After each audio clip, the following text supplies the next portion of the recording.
So we good? Don't Yep, Carla? Yes, great. Okay, good evening. Welcome to the October 27th Comprehensive Rezoning Update Task Force meeting. And this evening we will be hosting our public forum. So if you, anyone that would like to participate by conference, you can call in via Teams. The number is 872-239-8359, and the conference ID number 633-123-870#. First item is our roll call. Al Nickerson? Here. Bill Norris? Here. Mr. Sutton? Here. Brian Greenwood? Here. Buck Nickerson? Here. Chicky Shawani? Cindy Genther? Here. James Saunders? Here. Joe Hickman? Here. Pat Langenfelder? Here. Paul Ruge? Here. Sam Shogi? Tom Mason? Here. Tyler Brown?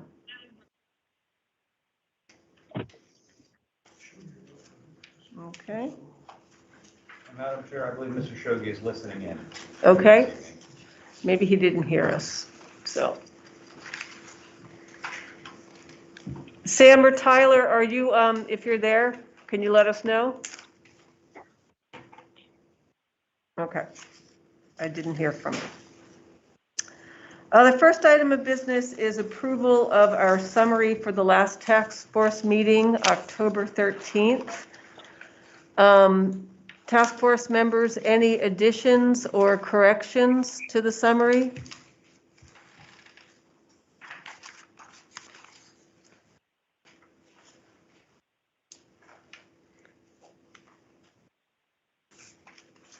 Okay, hearing no additions or corrections to the summary, they're approved as submitted. Staff, thank you. For anyone that's joining us for the first time this evening, just wanted to go over our purpose and our outcome. So we're trying to have a fair and open discussion on our proposed text amendments, and to then summarize the task force positions that will be submitted to the commissioners. We encourage everyone to share your ideas openly and freely. There are no right or wrong inputs for discussion purposes.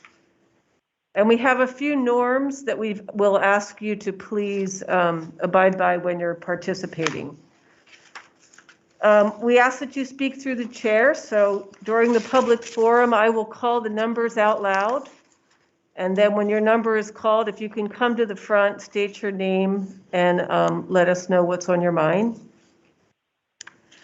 Please don't interrupt anyone else in the room. Don't talk or debate among yourselves. Please respect others' views. Keep your contributions short and to the point. I believe we have about 22 people who will be speaking this evening, and then we have a dozen or so letters that will be read into the record. We will start and end on time. And if you're online or on the phone, please have your video on and your mute on, and wait until I call you, and then you can unmute. Before we get to the public forum, we have two items of business to take care of. One is any task force members want to comment on old business from last time we met. So that was task force amendments 10, 11, and 12 related to the buffer and expanded buffers. Review of the second revised proposed draft force recommendations. Discussion of the format and process for the public forum, which is happening right now. And then discussion of deadline for submittal of requests for specific text changes, which, just so everyone knows, is October 31st. Yes, ma'am. So any task force members want to bring up anything regarding old business?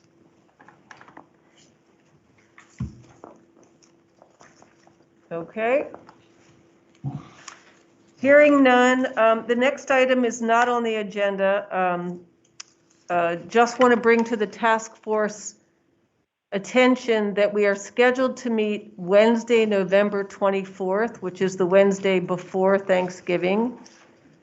And wanted to know if there are members that are unable, or if we basically want to take a vote to see if it's possible, or should we try to reschedule? Recognizing that people may be traveling or cooking or attending to other. So how about if I just call your name and you let me know, yes, you want to come on the 24th, or no, you think we should reschedule? So if you're available, say yes, and if you're not, say no. Al? Yes. Bill? Yes. Mr. Sutton? Yes. Brian? Yes. I don't think any of you are cooking. Buck? Yes. I don't think Chickie's with us. Cindy? Yes, Cindy's available. You're available. James? No. I bet you're making pie. Joe? No. I am not available. Pat? No. Paul? Yes. Sam? No. Tom? Yes. And Tyler?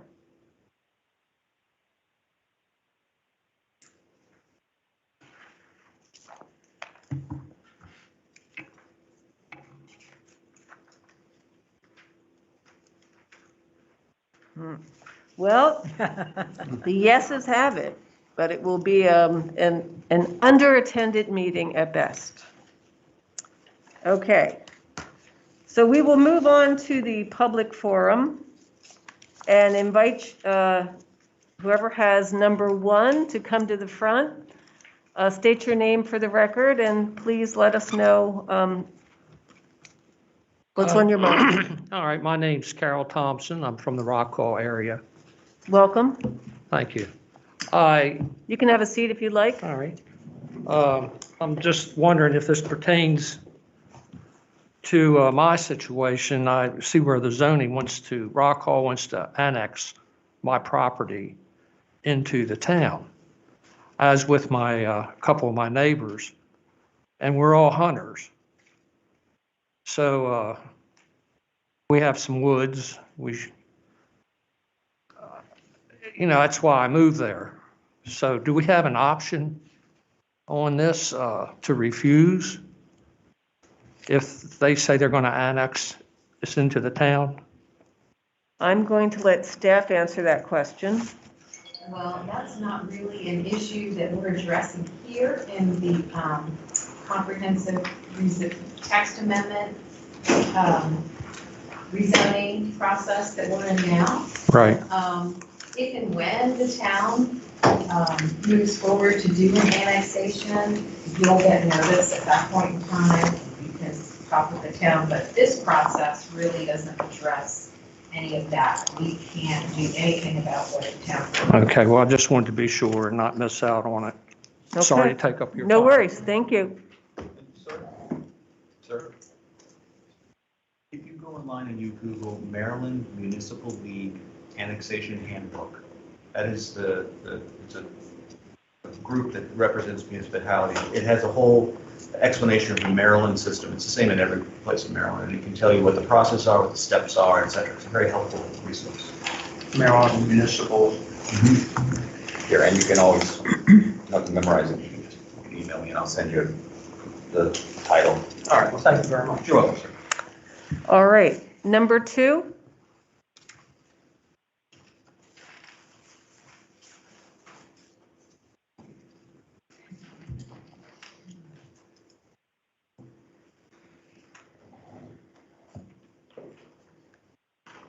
Hello, my name's John Myers. I'm a resident Hello? in Wharton Point. I testified here, it's been more than a few weeks, about some of the agriculture changes. I just want to reaffirm my position. I hope that every decision that's being made considering agriculture also has to take the impact it'll have on the hunting in the county, as he was just speaking, because if he's incorporated into a town limit, they can only hunting he'll be able to do will be bow. There'll be no firearm hunting of deer or anything. And it does encroach, every decision does have rippling effects. Any effect, the things that are done on agriculture affects our hunting. And that is the huge impact fee of income to this county. The one issue I testified about the setbacks, that is critical when you speak of 600 feet. Many of the medium-sized and small farms in this county cannot meet the 600-foot setbacks. Our farm alone, it's a 170-acre farm, the main farm, and it's a dairy facility. The front side of the farm, where a lane enters the farm from the main road, it's only 400 foot. So to be 600 foot, we've got to go 200 foot beyond our current buildings. Then we're reaching near our borderlines in the back. So I would hope they would readdress and look at the 200 foot setbacks in the rural parts of the county. It's more than sufficient, I think. But that's my voiced opinion. Other than that, the considerations on the changing of the size of the farm to reduce the farm. The 10%? If it's going to remain as agriculture, I would not have a problem with it. But to reduce some of these farms down into what they call farmettes, for someone to come in, build a house, and have 2 acres to have, or 3 acres to have a horse on, that is not agriculture. That is just a residential home and a hobby. Horses take more acreage than cattle for efficiency. If anyone knows much about the horse industry, it takes a lot of ground to house enough horses for it to be an agriculture enterprise. Y'all have a good evening. Thank you very much.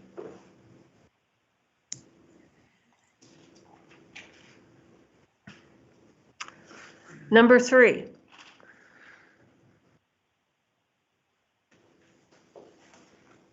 Michael A. Scott, 400 South Cross Street, Chestertown, Maryland. I'm here to speak on behalf of the 10% rule. I've had clients I've dealt with about this 10% because I'm a surveyor. So I have to deal with it all the time. And I've had a couple incidences where I've had 2 brothers that had less than 200 acre farm. They couldn't split it in half. That was totally ridiculous. They bought the farm here thinking they could split it in half because of the 10% rule. They're not allowed to do it. We had to do some crazy property line in order to make it work, and it still didn't work. One of them got more than the other one. And then I've got another situation where I turn around, because of the 10% rule, big farm in Kennedyville, 360 acres. We turned around and cut out the 100 acres, so we still had the 160 left. Now the farmer now turns around and wants to buy everything to the east side of the road, which makes only perfect sense. And because of the 10% rule, we can't do it. I mean, you're talking about 2 farmers because we're leaving 80 acres on the west side of the road. Doesn't make any sense for that 10% rule. In another instance, with another client, they're complaining about, we had a 139 acre farm was done within this ordinance. And we turned around and dropped it to a 50 acre lot. But we added a property across the street, which was fine. And we're basically doing the same thing. We're not allowed to do it under the current ordinance, the way the planning and zoning is coming up with it. I mean, when this ordinance went into effect, all the ag parcels that were between 2 acres and 60 acres, you could split them one time. That was all taken away, so all those lots are gone because that was deleted. And then we came in with the 10% rule. Kind of makes it tough. It's really penalizing the guy that has a small farm, less than 200 acres. So hopefully this committee will take that in consideration here. Thank you. Thank you very much. Number 4.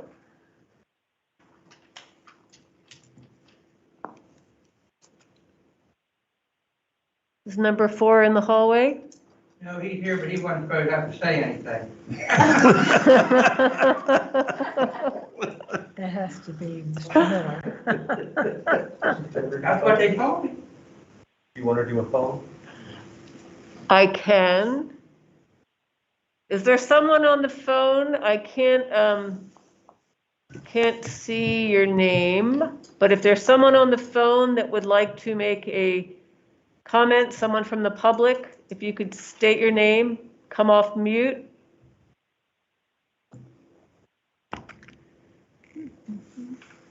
Hi, this is Jamie Williams. I'm with the county. Is now a good time? Hi, Jamie. Yes, please. Hi. So good evening, Madam Chair and task force members. Jamie Williams, the Director of Economic and Tourism Development. First, I really want to commend the Planning Department for their efforts in considering all the viewpoints presented on the myriad of topics discussed during this update. And I don't profess to be an expert on any of them, but I have learned as much as I possibly can over the 10 years from planning and zoning. I feel their recommendations have always considered all sides of the issues and found a compromise or a middle ground, if you will, for their recommendations. I do want to speak specifically to a couple of the recommendations, specifically P4, which was the floating zone on 301, and P5, which was to allow a truck stop on the 301 corridor. There are only 2 areas designated for growth in Kent County. That's the 301 corridor and the Wharton Industrial Area. In regard to the task force recommendation, I have to ask, what is the position of the mayor and council for the town of Millington on these requests? The letter received was from the town manager and presented as the position of the Planning Commission. In the 8 years I've been assigned to economic development for Kent County, development along the 301 corridor was always supported by the town of Millington. It was stated that their major reason for this decision is the potential for loss or injury due to accidents because of the J-turn situation at the intersection. The zoning must be in place first. It doesn't mean that the project will be approved. This concern can be addressed by requiring a traffic impact study that would address safety, ingress, and egress. Zoning does not eliminate the need for other agency approvals. Truck stops, restaurants with drive-throughs, and equipment repair facilities should be allowed in these areas with proper zoning regulations applied. Now I'd like to address TF2, which was the elimination of the 10% rule in the ag subdivisions.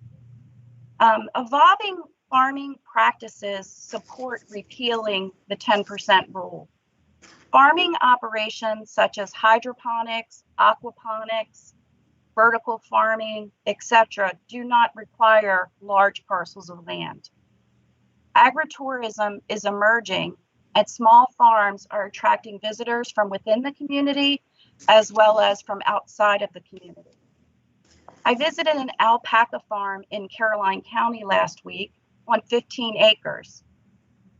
Is that any less a farm than a 300-acre grain farm or a 100-acre dairy farm?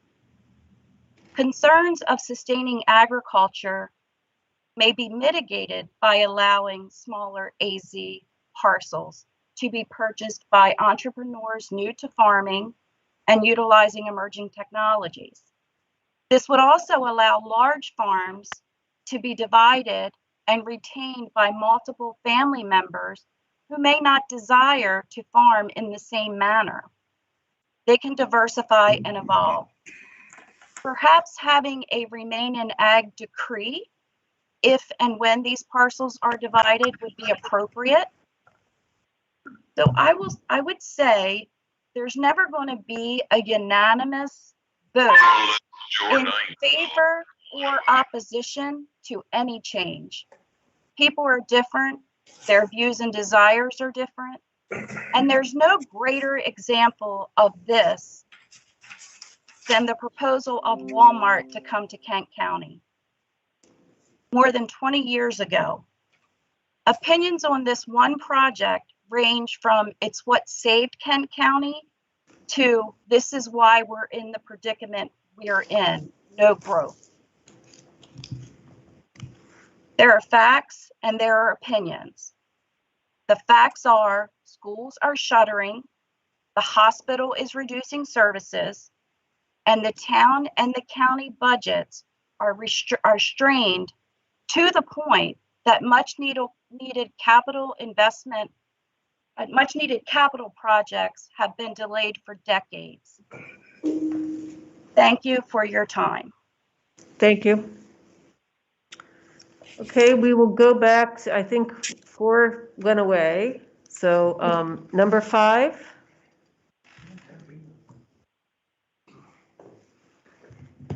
Good evening. I'm Good evening. Lance Young with the McLeod Law Group, and I'm here in support of the proposal to put truck stops in the industrial district. To get to my point, just to put a little context, our firm submitted 2 proposals for text amendment changes. They were both just referenced by the previous speaker. Paragraph 4, floating zones allowed in the mixed-use development, which I'll refer to as Millington Crossing.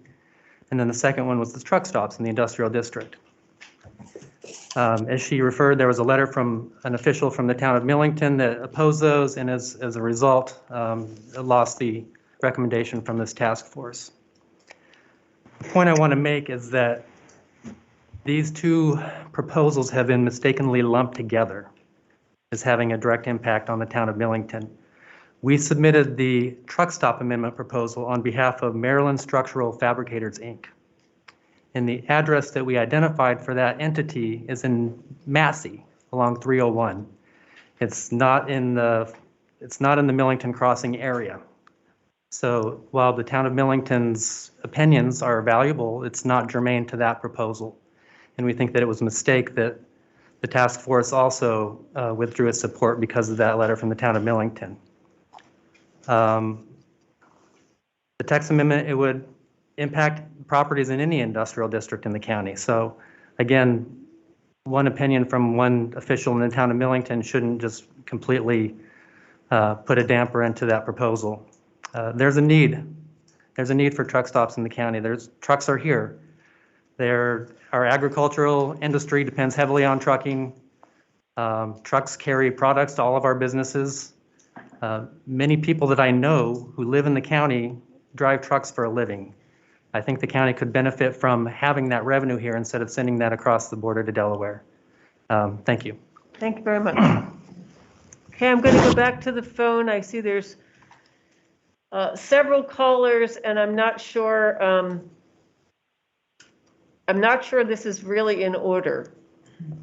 So I'm just going to arbitrarily pick someone, and if you want to speak, please do. Elizabeth Watson.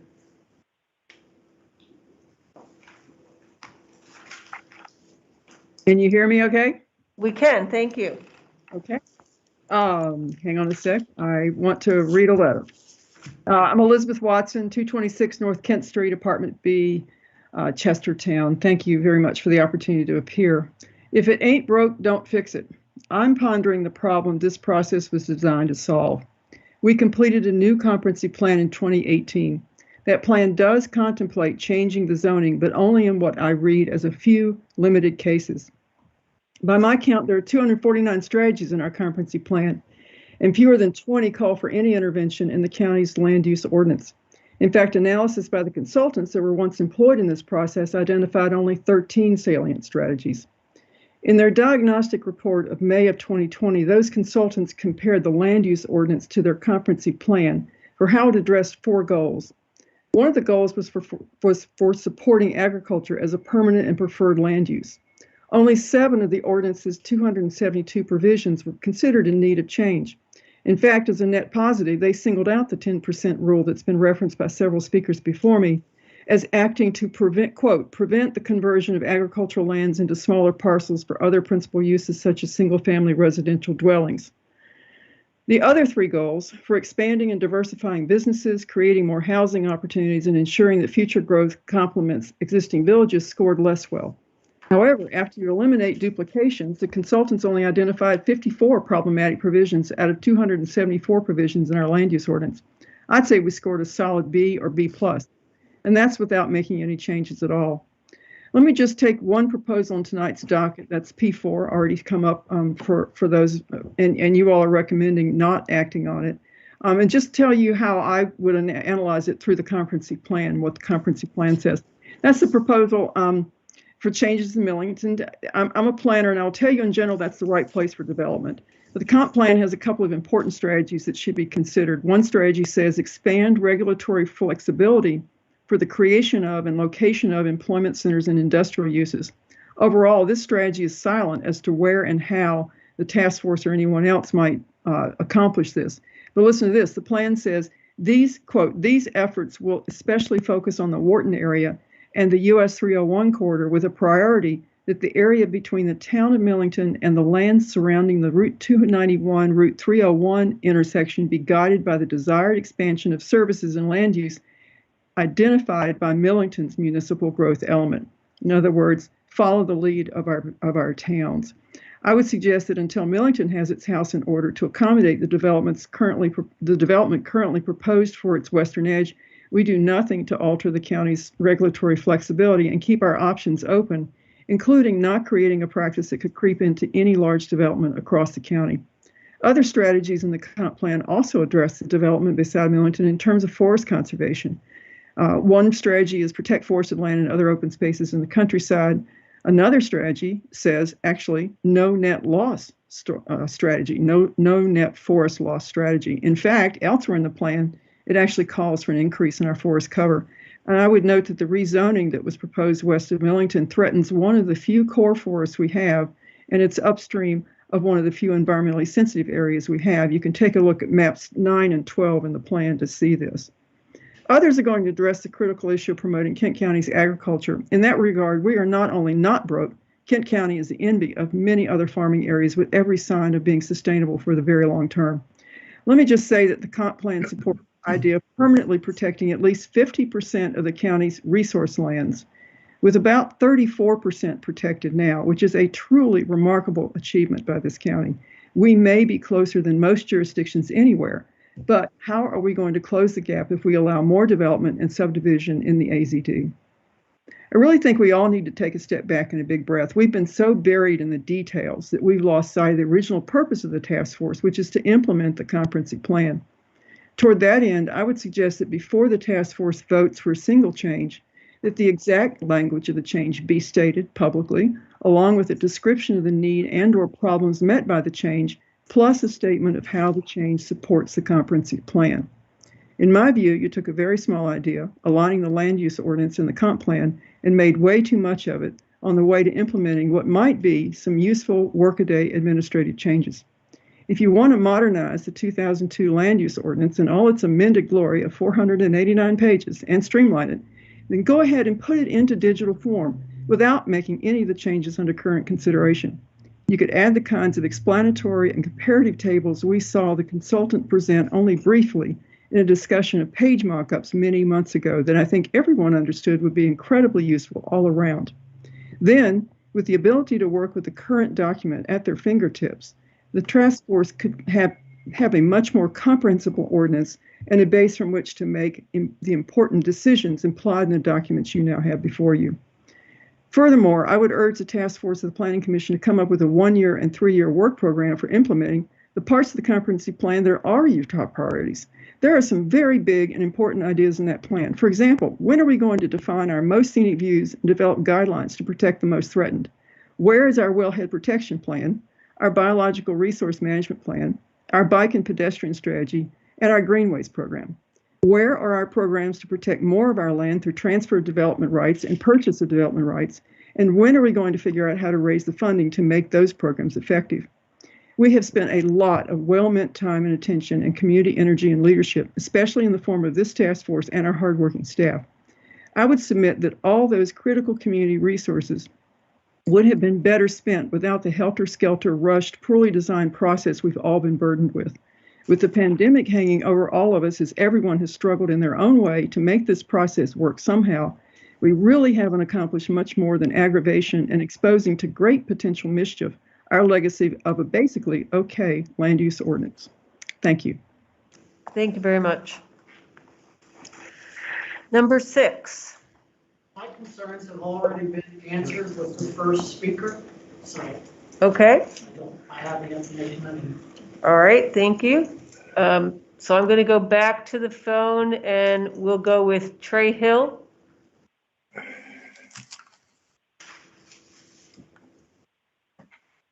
I don't have anything. I just was listening. Okay, Trey, thank you. Bill Crowding, Can you hear me? we can hear you.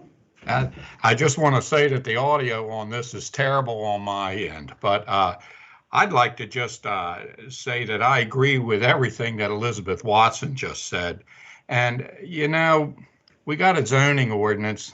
It's had over 34 amendments to it. So I think it's proven that it's pretty flexible and it's the way it's written. And the Planning Commission and staff have been more than willing to listen to anyone that comes in that wanted to put in a text amendment. I can't think of, off the top of my head, only 1 or 2 that came before the Planning Commission that they recommended denial of it. So I think they've been very flexible in it. And this system, like Elizabeth said, it just seems so rushed. It just seems like we have someone in the elected office that wants this thing approved and got to have it approved before 2022. And like she said, this thing has gotten so far out of whack from what we started with. We've only heard from the consultant 1 or 2 times. Why did we even hire this group if we're not going to take any advice from him? And he gave a good report the first meeting he had. He laid out pretty good groundwork, but it doesn't seem like we're sticking with it at all.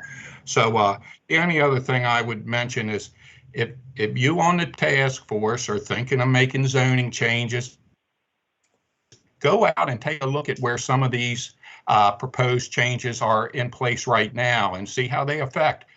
Look at what the cumulative effect of it is. There's a lot of homework to be done. You've done an awful lot. I'll tell you, I appreciate the time you've all put in it. It's been a massive undertaking from what I can see. But I think you do have a responsibility if you're talking about changing zoning and making floating zones. Go see what floating zones are. If you're talking about modified and expanded buffers, find out just exactly what those things are. A lot of talk about a 10% rule. Sit down with staff and let somebody explain exactly what the 10% rule is. In regards to that, I think having an administrative exception to some of those when you come in, a special exception is probably a pretty good idea.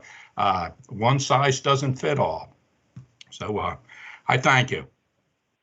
Thank you very much. Number 7.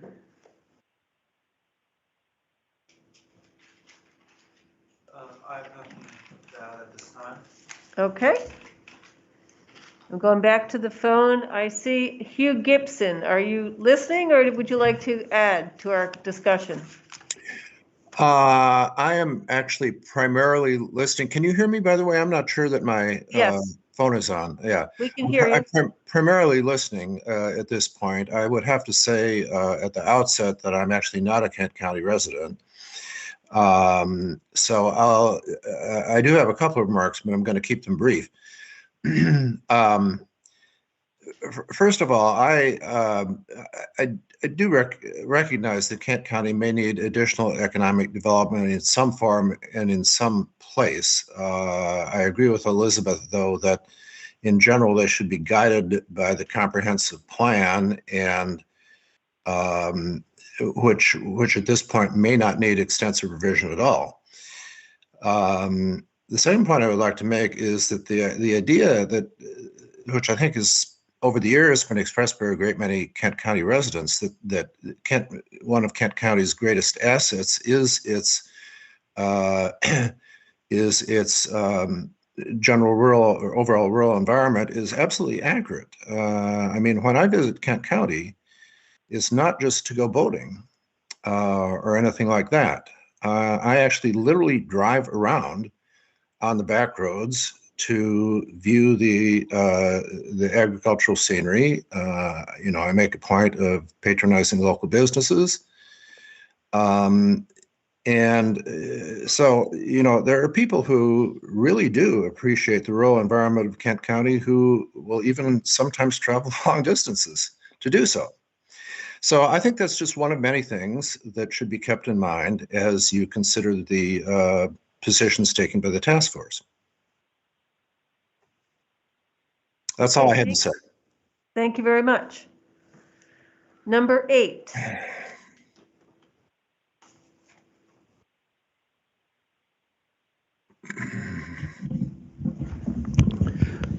Frank Lewis. I'm an organic farmer in Kent County, 30475 River Road, Millington. First, I'd like to compliment the staff and the task force on the formulation of most of these recommendations. I found that I agreed with most of them. I thought they were appropriate and well-reasoned. I'd like to restrict my comments to 4 items, which are listed on page 4 under the countryside categorization. The first of those is P2, relative to utility scale energy systems in AZD.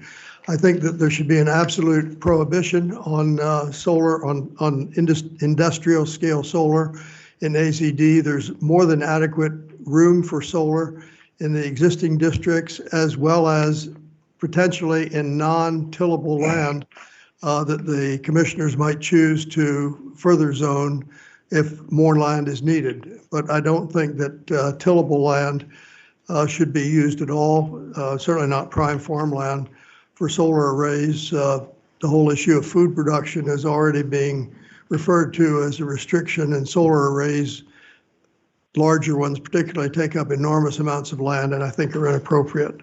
For P3, regarding data centers in AZD, in the discussions here about data centers, there's been no discussion at all of the fact that data centers come in several different levels. I believe it's either 4 or 5 levels currently, and the largest levels of the data centers consume enormous amounts of water and energy and would be quite inappropriate based on our resource availability.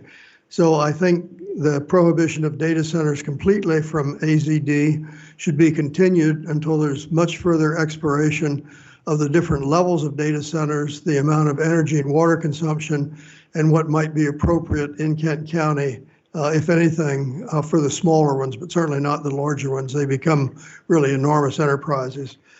TF1, TF17, regarding setbacks, I think the concept of reducing setbacks to 200 feet is inappropriate, and that would be far too little for anything. It might be appropriate in structures that do not involve animals or waste material to come down from 600 to 400 as a special variance, assuming consent from neighbors as well as anyone others nearby was included in that. But such structures should not be allowed when any animals or any waste is involved, I don't believe. And lastly, TF2, regarding the 10% rule, I support retention of the 10% rule because although Over the immediate time period, it would not make a great deal of difference. Over an extended time period, it would progressively fragment the farmland. And the reason Kent County looks different from Cecil County or Queen Anne's County is in significant part because of the retention of large farms, and agriculture is a primary goal within the business practices of Kent County. I think we should be supporting continuing that and should not adopt anything which allows progressive fragmentation of that, even though the time frame will be long. Thank you for the opportunity to comment. Thank you very much. Going back to the phone, is there anyone on the phone whose name I cannot see that would like to speak?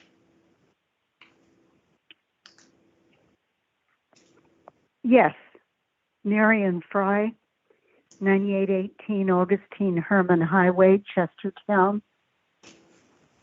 Please go ahead. Thank you for inviting the public to speak early this evening. I would like to speak in favor of retaining the 10% rule. I believe that Kent County is one of the few remaining counties in the state of Maryland that offers an opportunity for large farming, and a primary reason for this is the zoning that is currently in place. For 20 years, our family, in addition to farming primarily here in Kent County, has managed to farm in Anne Arundel County, the last large parcel of agriculture there. At that farm, we are surrounded entirely by suburbia. Yesterday, I followed our combine into that farm up Route 3. As you can imagine, it's a nightmare to try to move agricultural equipment in a suburban area. The object of maintaining Kent County as a rural area is not one just for a nostalgic look back, but it's a clear choice for a sustainable future of the ability to feed the people of our state and our nation. As such, I support retaining the present agricultural zoning, and I would submit, just as Dr. Lewis did, that the reason Kent County looks different from Cecil County, from Delaware, from Queen Anne's County, is the zoning currently in place. Thank you. Thank you very much. Number 9.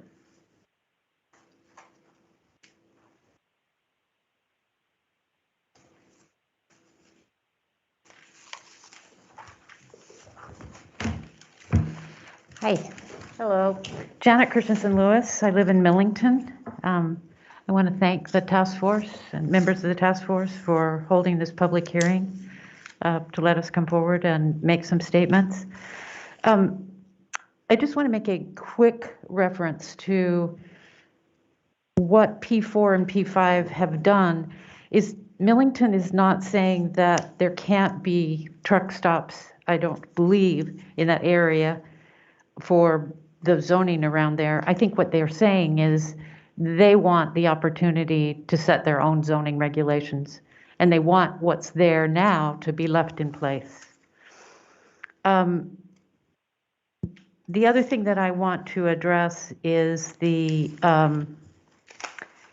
T5, which is dealing with the 10% rule.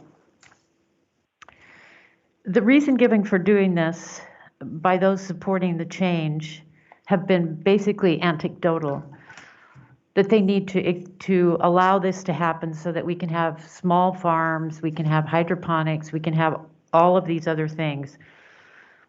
But there's really nothing stopping that from happening currently, because as we saw in the staff report, there is lots of small parcels already subdivided, and a lot of farms have already been subdivided. Those are out there and they are available to be used by these smaller operations. Also, if you look at the USDA's 2017 agricultural census, 64% or 221 of the 346 farms in Kent County are under 179 acres. Removing the 10% rule in no way guarantees or even in any way makes it possible for us, a 15-acre llama farm, to move here. Because if a homeowner looks at that 15 acres and says, wow, that's pretty inexpensive land and let me just stick my home there, there's not going to be a llama farm. So unless you could put in place, which you cannot, some sort of regulations that wouldn't allow it to go into housing, that would be the only way that you could move forward with these agricultures. And again, we have ample amount of land available for small farmers. And secondarily, we do have a lot of homes that want to retain their agricultural easement assessments. They would be more than willing to rent any land out to any prospective young farmer to start hydroponics, sheep, whatever they wanted to do on small farms. We do not restrict small farming operations, but we do protect and want to protect large farming operations, which you can't do when you start to allow the farms to be divided up. Secondarily, small parcels, the farmettes that we have seen out in the countryside, are not smart growth. They do not have water and sewer, they're on septic, and they're not green, and they're not sustainable. Therefore, I support the recommendation of the planning staff as an appropriate solution to this proposal of retaining the 10% rule with the caveat that there can be variances given when it's shown that that would be an appropriate thing to do. And then I just wanted to also comment that the right to your property, the right to do with your property what you want, is not the purpose of zoning. Zoning is a reflection of development patterns based on a community vision. In Kent County, that is expressed in the comprehensive plan. Where and how things are added to the landscape is important to every resident and business that has invested in the county. And just like driving on the roads shared with others, you can't always do what you want. To address a comment that was made at the task force meeting last week, yes, I absolutely do have an agenda, and I hope it is the same one that all members of the community and task force have, to ensure that Kent County remains one of the jewels of the East Coast. My husband and I have chosen to invest in and live here. We settled here, and I am dedicated to doing what I can to ensure its future. I am not moved by changes to our land use ordinance that are based on stories about the anonymous theys we have heard so much about during this process. Thank you. Thank you very much. Anyone on the phone that would like to participate? Can I speak, please? I'm sorry, can you state your name? Yes, my name is Sarah Ramatnik. I'm having a hard time hearing you. How about now? Can you hear me now? Any better? Maybe you could just project a little louder? Sure, I can try. How about now? Okay. Great, thank you. Thank you for the opportunity to speak this evening. My name is Sarah Ramatnik, and I am here on behalf of Eastern Shore Land Conservancy. Since our founding in 1990, we have conserved 306 farms totaling 53,377 acres on the Eastern Shore of Maryland, with 69 of those farms in Kent County, meaning 13,545 acres of the county have been conserved in perpetuity. Kent County has long been amongst our strongest partners thanks to engagement of the ag community as well as effective local land use planning regimes. ESLC is concerned that Kent County is not upholding the standards they are notorious for when it comes to ag land preservation. Because of this, we oppose the rescission of the 10% rule, we oppose non-agricultural uses in the AZD, and we oppose density changes. Long-term agricultural strength requires strong land preservation programs and strong underlying zoning. Strong agriculture promotes stronger towns and economic vibrancy over the long term for the entirety of the county. Tonight, I implore you to support the continuation of Kent County's strong land use ordinances. Thank you for your time and attention to this imperative matter. Thank you very much. Thank you. Number 10.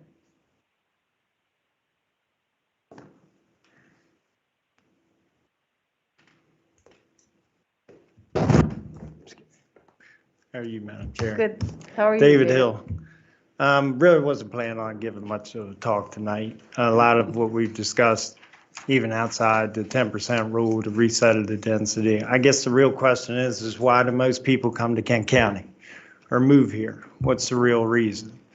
Certainly nobody wants to discourage anybody from trying to make it in this world or to expand, but I think doing away with the 10% rule or resetting the density just opens up more development. It just is a quicker way. Doing away with things, I feel, then let's do the special exception, hardship. For every scenario that we come up with that we want to change, we can always come up with something that's going to offset it. For every plus, there's a minus. And we could sit here all night for the next 3 years and come up with a minus for every plus. So I think there's easier ways to fix it that would speed up a lot of time of the reason why we had the planning board and then the Board of Appeals that could probably settle most matters as it sees fit. Thank you very much.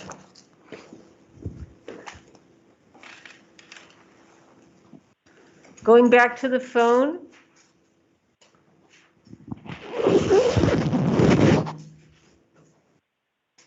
Do we have any more participants on the phone? Yeah, hi, Kim. It's Judy Gifford. Let me go somewhere quieter. Hold on.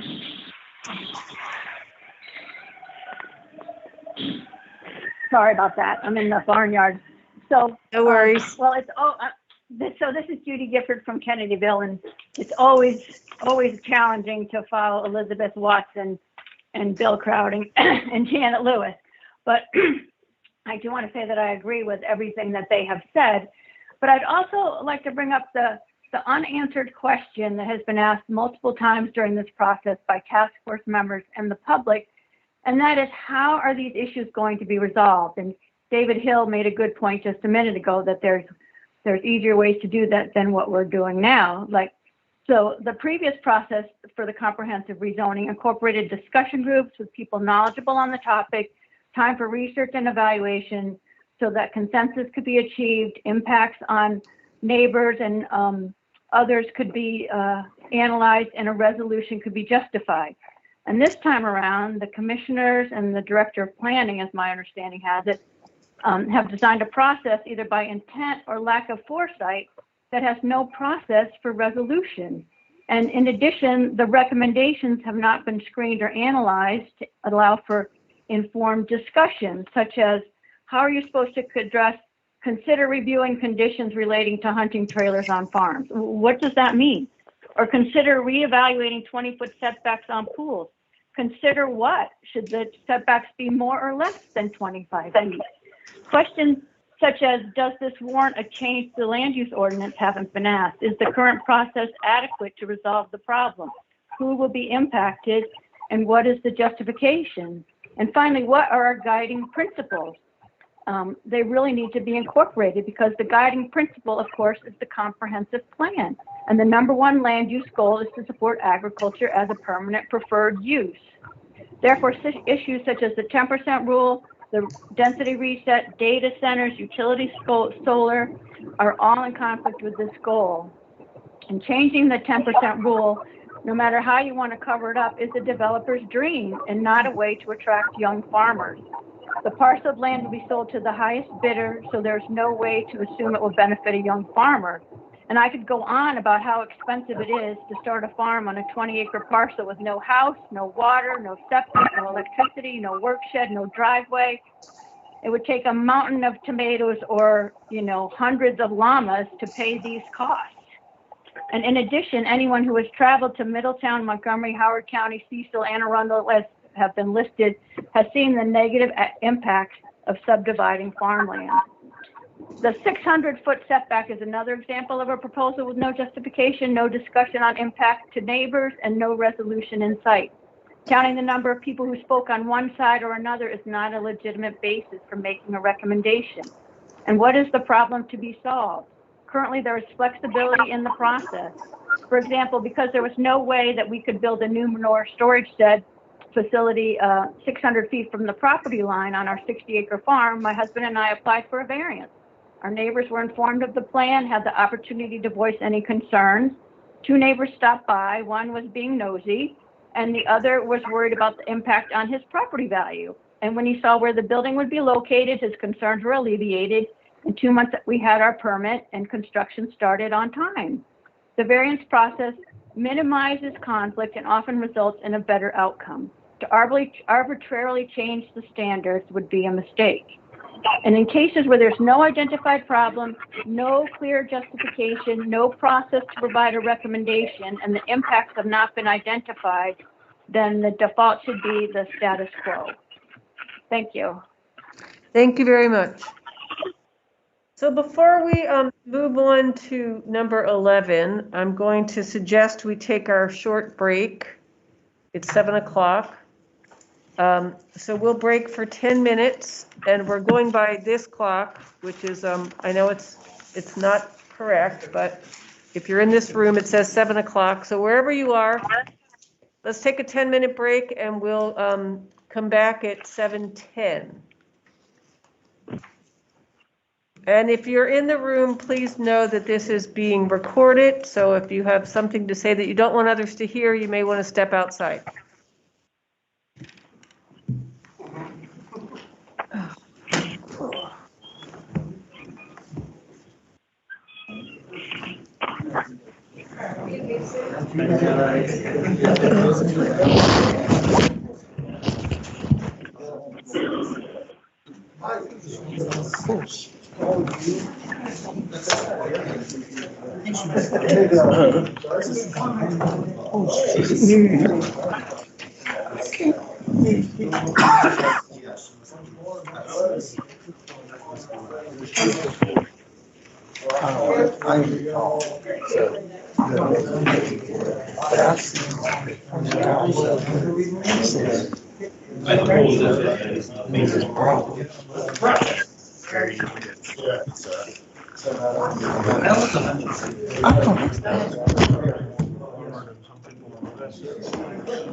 I knew if your opinion was 10%, because I didn't focus. I wanted to get your input on my part, so it was understandable.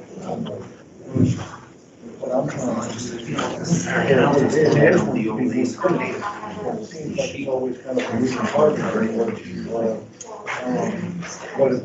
what's their interpretation, and then the out. Shepherd and sheep went into shelter, rain, 7 o'clock. I feel like that's essentially the same scenario. Abandoning the ones that are really welcome, really abandoning somebody else.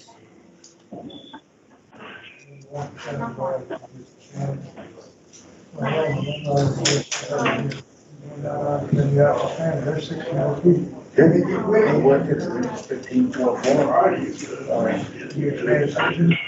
Yeah, that's something else with the county.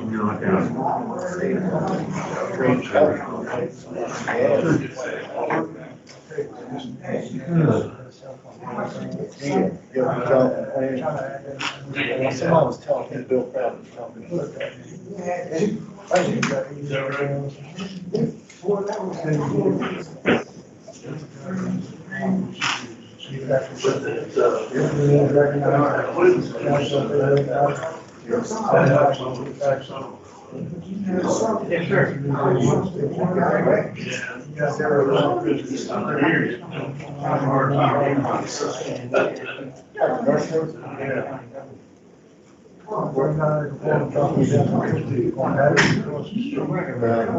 which they want to do that because of the state highway.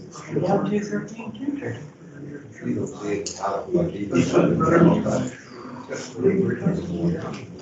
take care of the I feel bad. I'll stay up.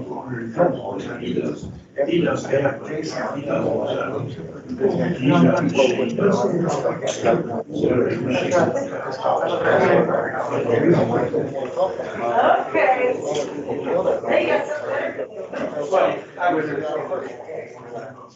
When you said yes, yeah, your wife was probably all over that.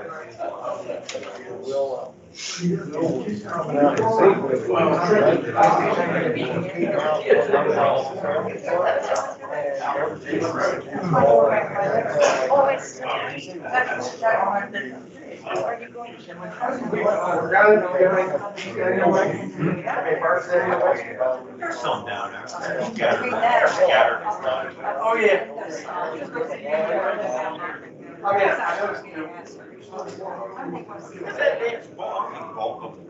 Oh, no, I don't. The leaves and stuff on the trees. We haven't had a frost yet. So the geese aren't being pushed yet. I prefer to go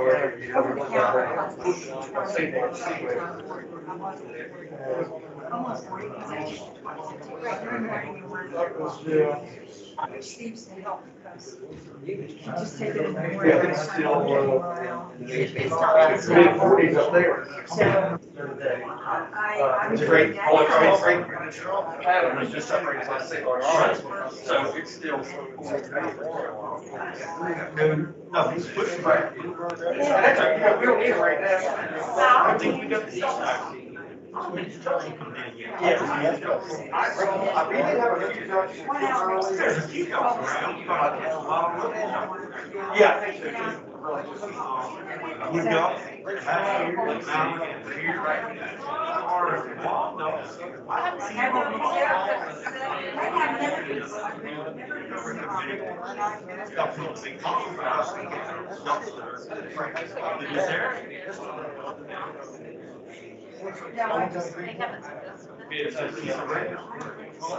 they don't pile up in their neighborhood. No, I understand that, When people start pushing them everywhere, you don't leave them rest everywhere, they knew where they could go and rest. You need a new mattress, one of those that you know, that you can. Yeah, honey, yeah. My son. Lazy. That's gonna become more and more of a problem.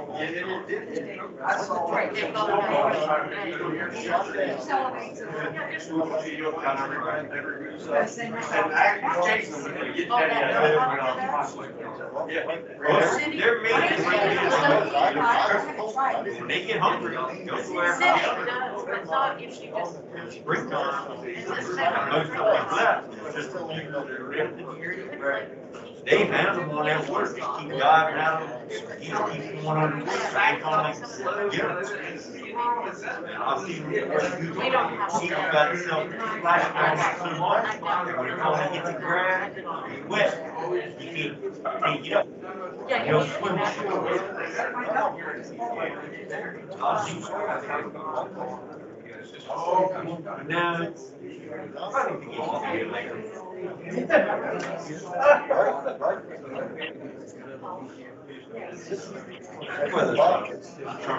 Oh, yeah, yeah. I mean, and deer are,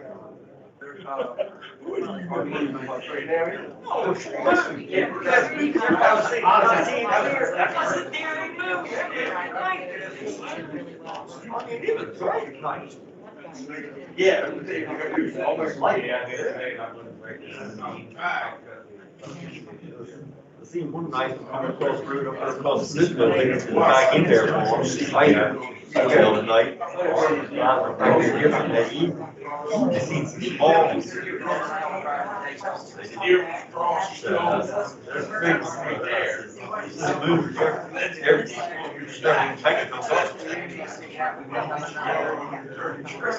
Of course, the guy, parts in the bottom up there by Harry King. Right.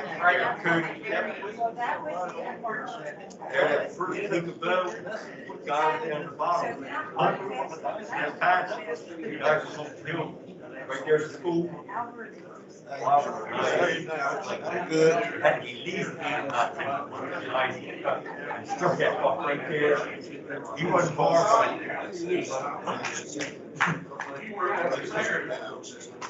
Man, I got $2, I'm thinking there. I'm thinking $2 here, and I got it. You're welcome to it until I can get to it first. Well, if you don't carry it, you don't send it. That's exactly right. So I understand.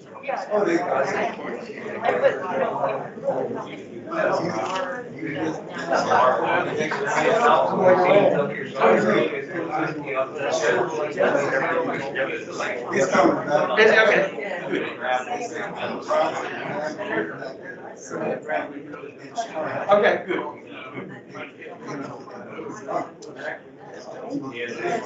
Yeah, well, so I could see, when I got back,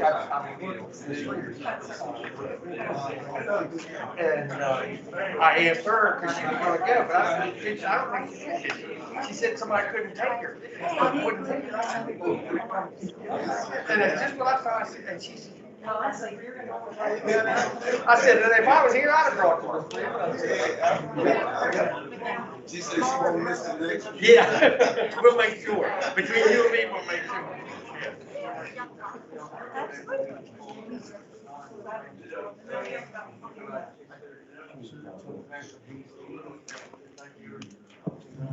Oh, now I know what you're talking about. Hey, that's a good thing. Yeah. Because you. Okay, I think we should reconvene. If everyone can take your seat, come back in the room. If you're on the phone, we're getting ready to restart.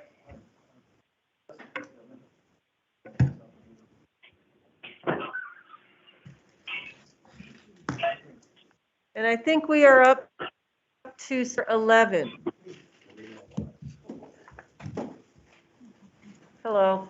Good evening.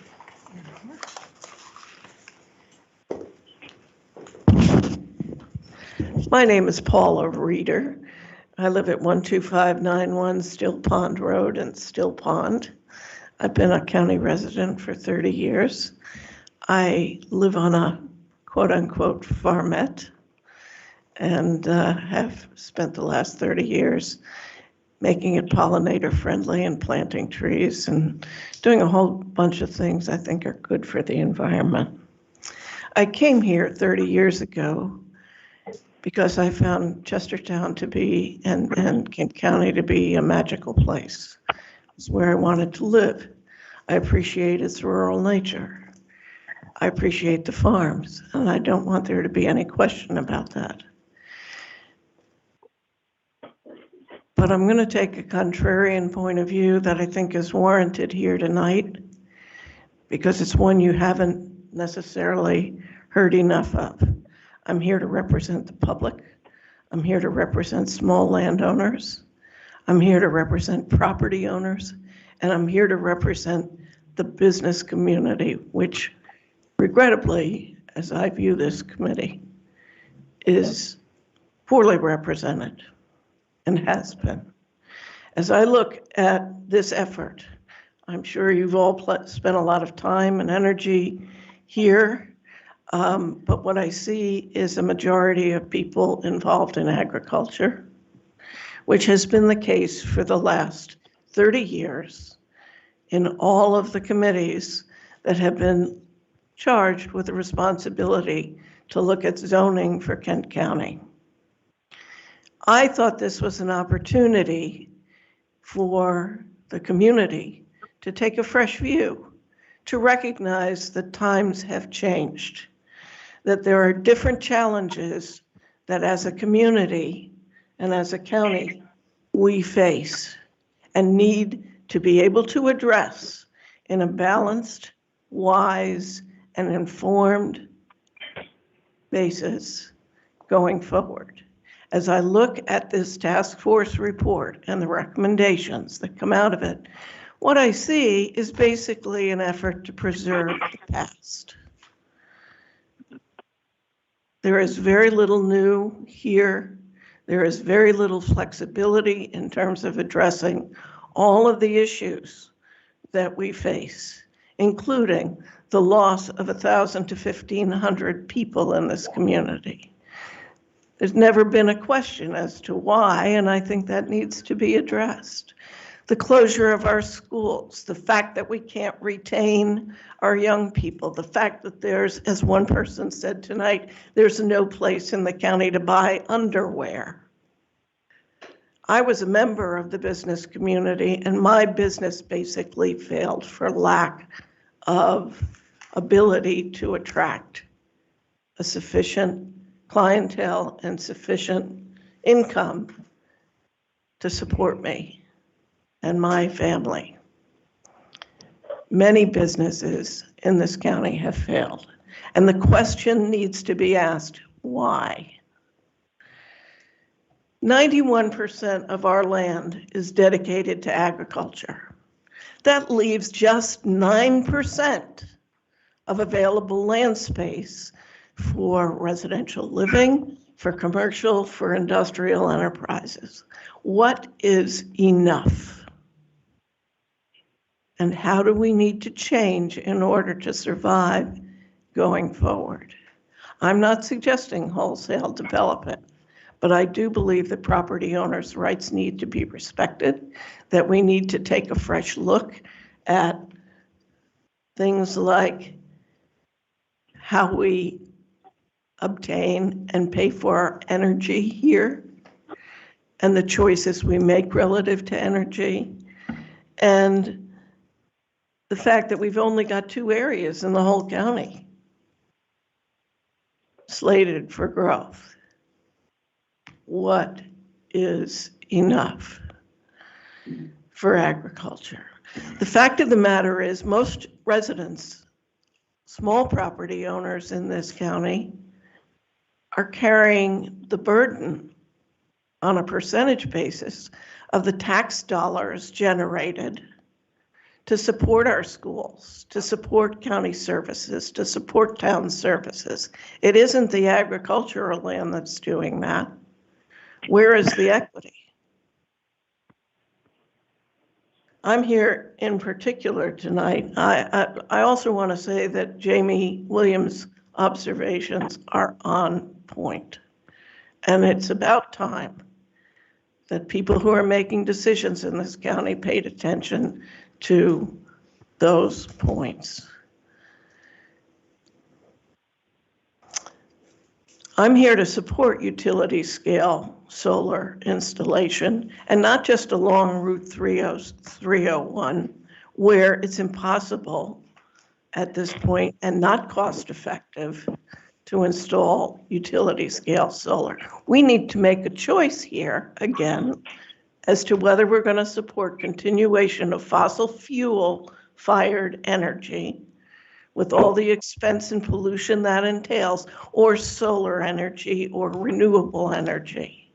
If our choice is renewable energy, then we're going to vote for the installation of utility scale solar in the corridor down Mordnick Road, where there is a sufficiently sized substation to support it, where all the surrounding area is zoned industrial, where in fact, where they want to put it was zoned industrial previously.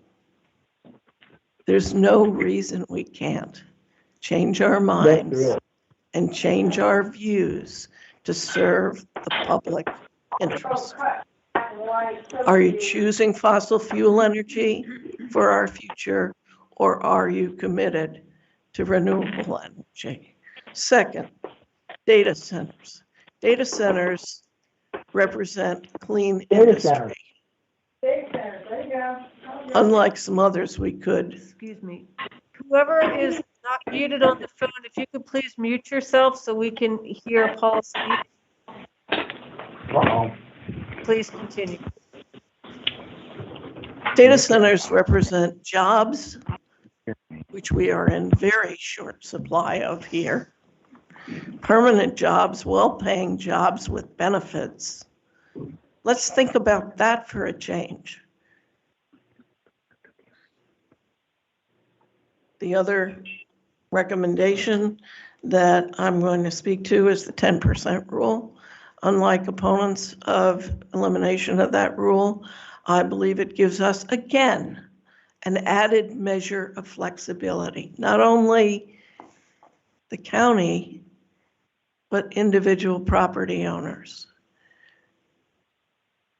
There is very little incentive, because nobody's coming here, for farmers to carve off little pieces of their farms. In fact, I would venture to say that farmers who want to go and do something other than 10%, subdivide other than more than 10%, are looking at larger scale subdivisions, and not for the purpose of putting in housing, which, by the way, is what they want to reserve the farm on Morgneck Road for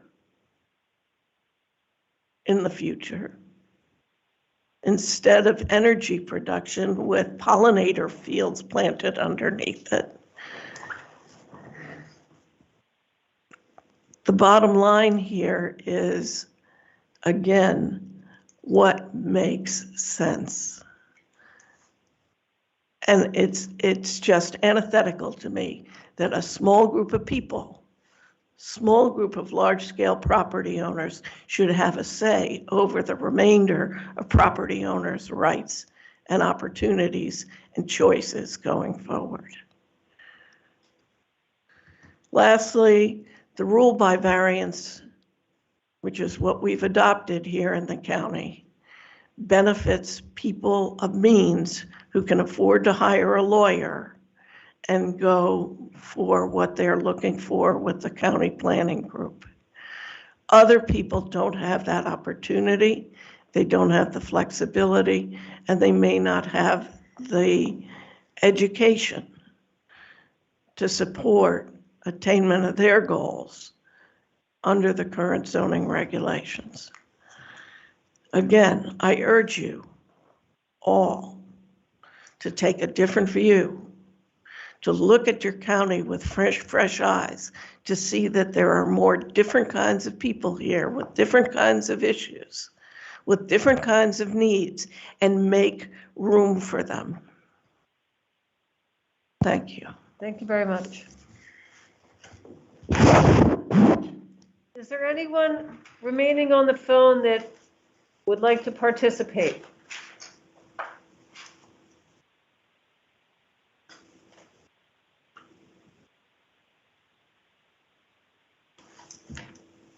Is there anyone in the room that did not get a number that would like to participate?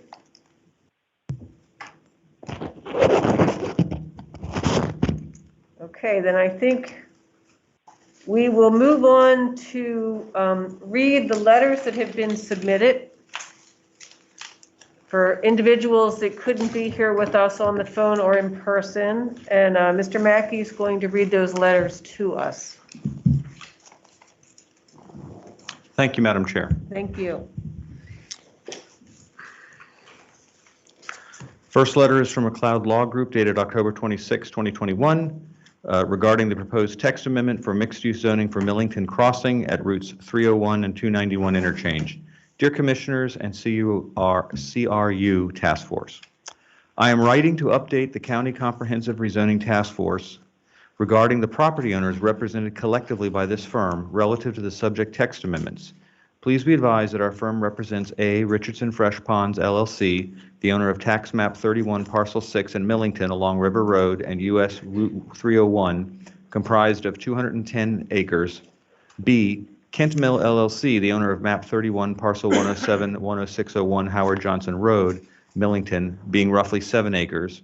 C. Joseph and Ann Smith, the owners of Tax Maps 24 Parcels 69 and 45 and Tax Map 31 Parcels 152, being 11018 and 11021 and 10982 Carroll Clark Road, Millington, and Tax Map 32 Parcel 355, totaling approximately 200 acres in Millington.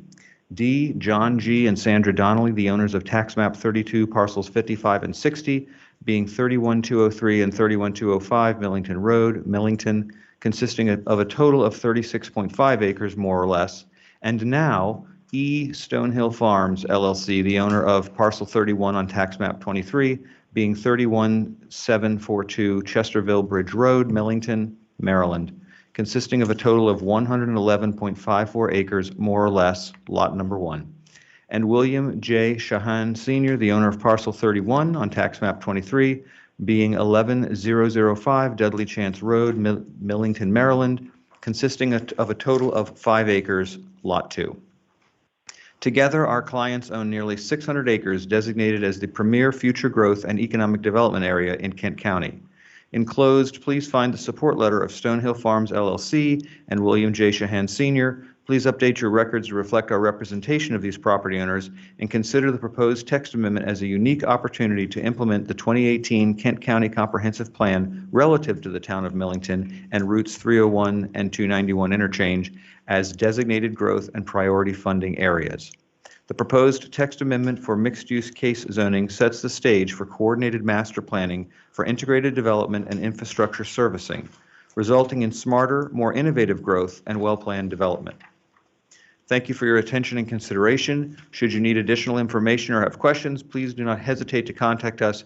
Very truly yours, Charles D. McLeod.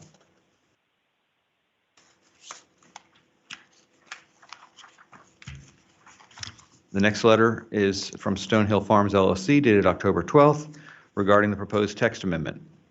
Dear County Commissioners and CRU Task Force, please be advised we are the owners of Parcel 31 on Tax Map 23, being 31742 Chesterville Bridge Road, Millington, Maryland, consisting of a total of 111.54 acres, more or less, lot number 1, and 11005 Dudley Chance Road, Millington, Maryland, consisting of a total of 5 acres, lot 2. We are writing to express our full endorsement and support of the proposed text amendment, which was presented by Richardson Fresh Ponds LLC, Kent Mill LLC, and Joseph Smith, dated September 29th, 2020, revised March 5th, 2021, and supplemented March 31st, 2021, to include John and Sandra Donnelly, as well as the comments contained therein relative to the proposed rezoning. We ask that you carefully consider this proposed text amendment, as we have spent significant time and resources working with our planners and the town of Millington planning consultant to formulate the suggested revisions which would best facilitate integrated development and infrastructure services, annexation, economic development, and smart growth in the Millington US Route 301 area. We understand that Millington and the area to the west towards the 301-291 interchange is a designated growth area, as it should be, and that the Millington Comprehensive Plan envisions the annexation of property south of Millington Road. The county zoning text should be in sync with the town of Millington's plan for expansion to the 301-291 interchange in an orderly and well-planned manner, and we feel the proposed zoning text amendments we have suggested support smart growth and economic opportunities in the best way available for the subject area. Should you have additional questions or concerns, please feel free to contact us. Thank you for your anticipated consideration of these comments and proposed text amendments. Respectfully submitted, William J. Shahan Jr. and William J. Shahan Sr.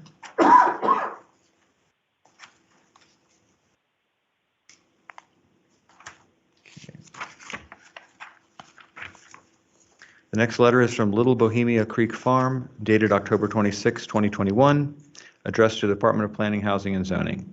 I'm writing this letter to support the removing the 10% rule from the zoning regulations.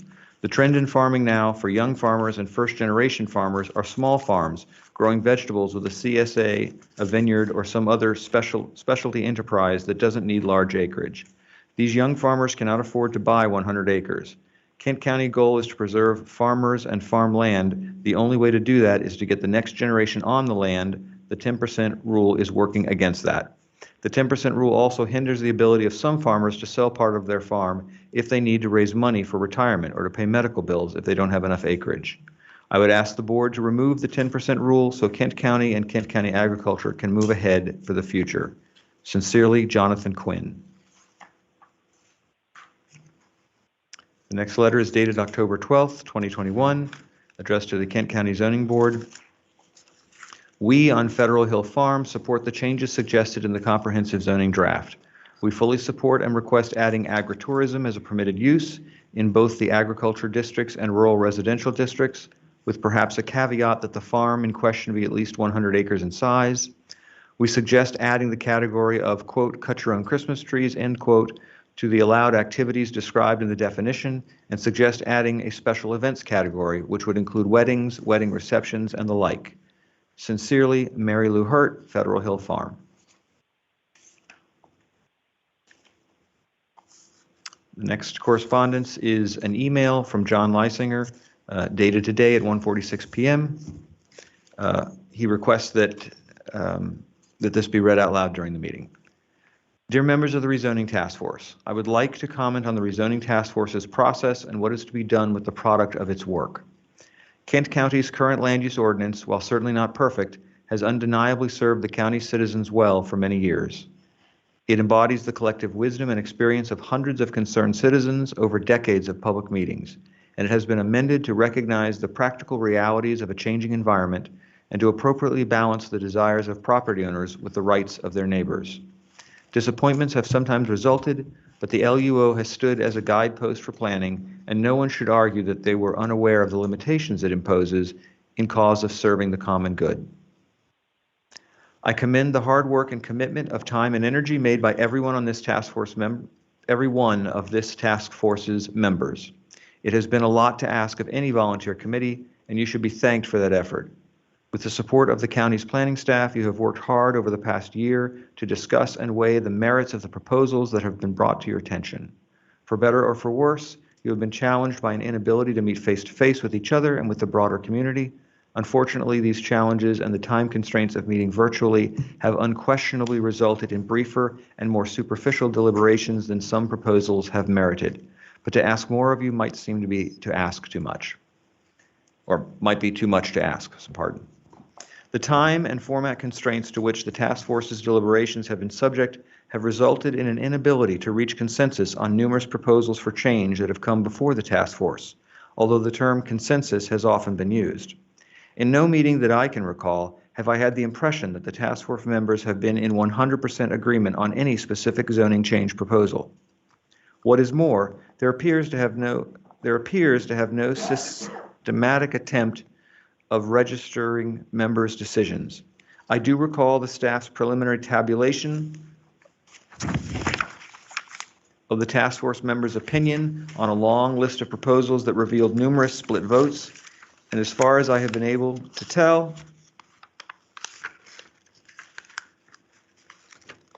sorry, the staple's in the way, there have been no serious attempts to hammer out those differences. This matters because Kent County citizens have planned their lives and investments around the existing LUO's ground rules, and changing those rules will inevitably harm someone, even if they have not been aware or motivated to speak up to this point. Changes should not be made lightly, bowing to whoever might be motivated to speak up at this moment of low public awareness. It is my strong opinion the task force has not engaged in enough what-if discussions, almost never fully arguing out the proposals or taking a devil's advocate position to fully consider the implications for the future. Obvious examples include a proposal to eliminate the 150-foot limitation on piers, objected to by the Riverkeeper, allowing data centers in AZD, and a developer's proposal to adopt a floating zone allowance along both sides of the 301 corridor. In most cases, staff have responded by simply noting discussion highlights, and the task force has moved on to the next topic. In my opinion, no proposal for change to the LUO should not be submitted to the county commissioners for adoption until and unless the task force has reached a genuine consensus on the item, as represented by a unanimous vote in favor of the change. My fear is that split decisions will be represented as consensus. The commissioners, who can obviously do as they please, should be morally, if not legally, bound to adopt only those changes that have been unanimously approved, because to do otherwise would demonstrate disdain for the diversity of task force effort, a dismissal of the collective inputs of citizens responsible for the current LUO, and a betrayal of the interests of the many who have not spoken up during these unprecedented days of COVID constraints. Respectfully, John Leisinger, Chesterville.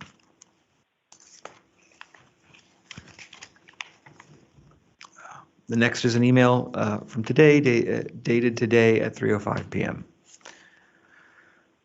Bill, I am sorry I can't attend the meeting tonight. Repealing the 10% rule for development of ag land is the most dangerous proposal to date for the preservation of Kent County's prime farmland. The comprehensive plan is clear in its priority to preserve and protect the farmland of the county. This proposal would do the opposite and spell a recipe for disaster for our farm community. The development pressure from this proposal will be more than Kent's farmers could bear. Please share my comments with the task force. Thanks, Doug. That's Doug West.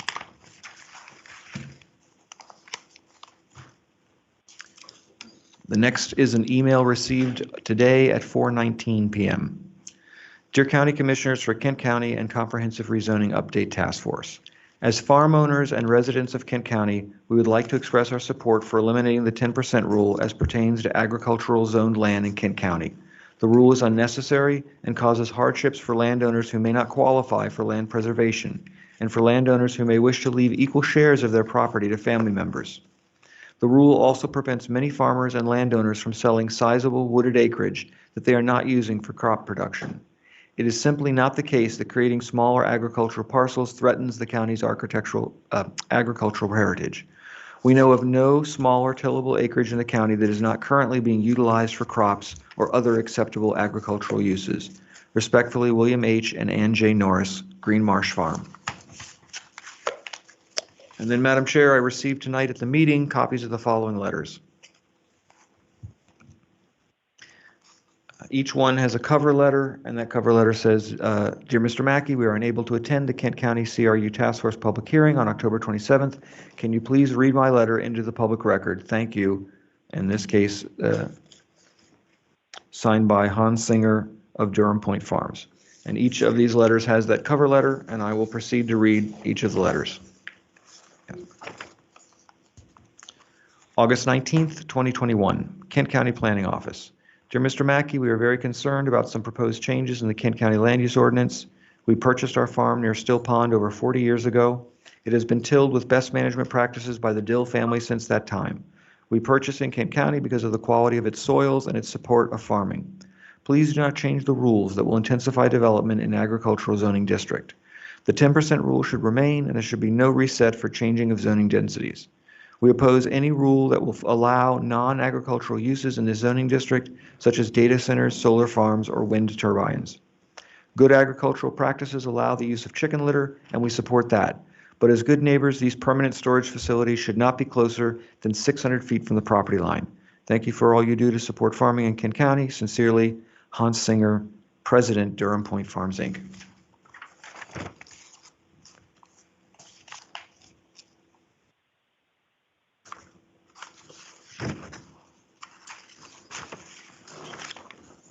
This letter is dated August 20th, 2021, Kent County Task Force, proposed AZD changes.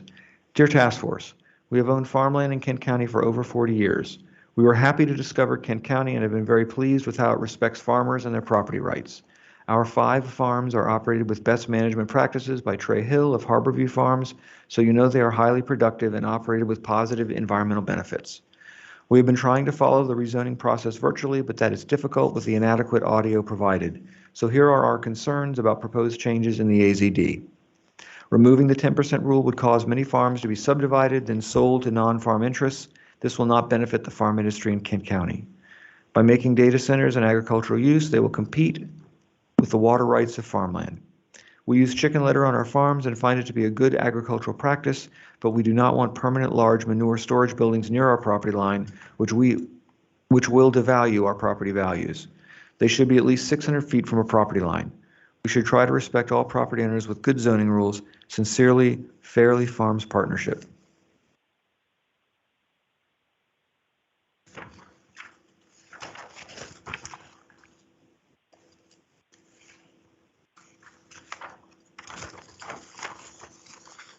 Next letter is dated August 22nd, 2021, Kent County Zoning Committee.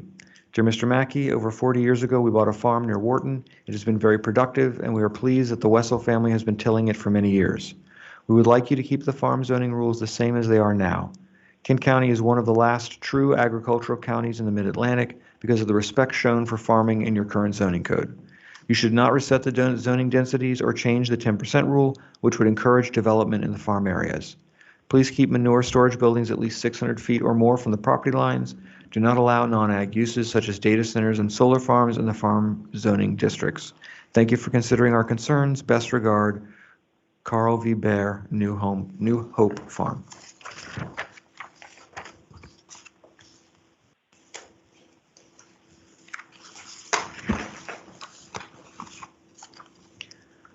Next letter is dated August 21st, 2021. Kent County Land Use Ordinance. Dear CRU Task Force, we have almost 500 acres of land on 3 farms in Kent County.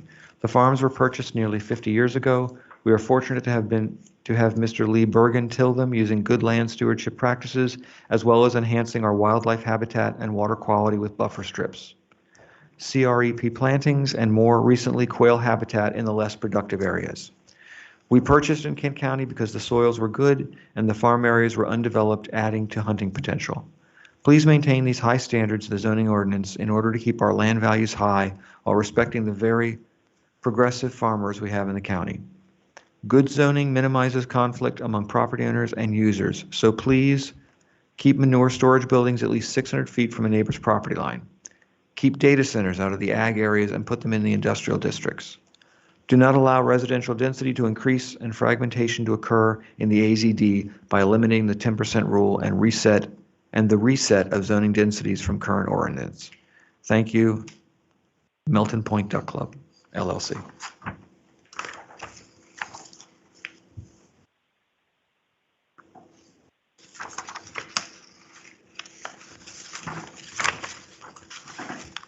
The next letter is dated August 23rd, 2021, Kent County Land Use Ordinance Task Force. Dear members, I have owned a farm near Wharton for 38 years. It is a very good farm with excellent soils, and we are fortunate to have the Hill family till it in a very good manner.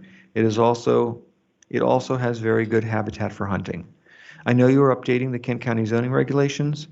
I hope as you complete this process, you do not increase the building density in the agricultural districts. Large housing development should go where there is public sewer. I also believe you should keep the current setbacks for manure storage and livestock buildings at least 600 feet. I appreciate these buildings are needed for farm purposes, but they should respect the neighbors by not being close to the boundaries. Thank you in advance for supporting farmers in Kent County. Sincerely, Watts Farms, LLC.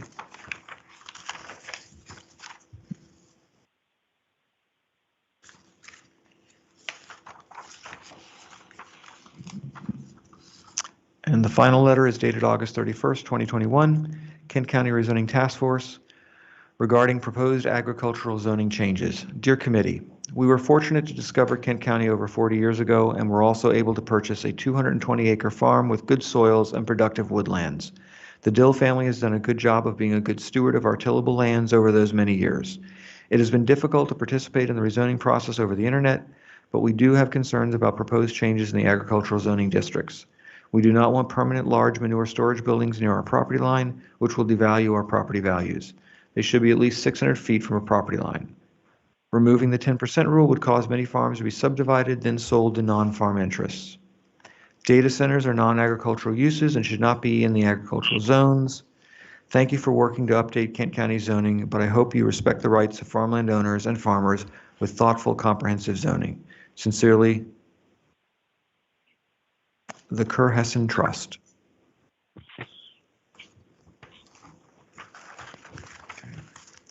That concludes the letters that we have received regarding this hearing. Thank you, Bill.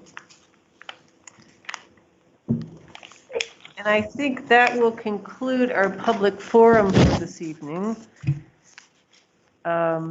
We thank all of you for participating and the diversity of opinions that were offered, which we'll take into consideration.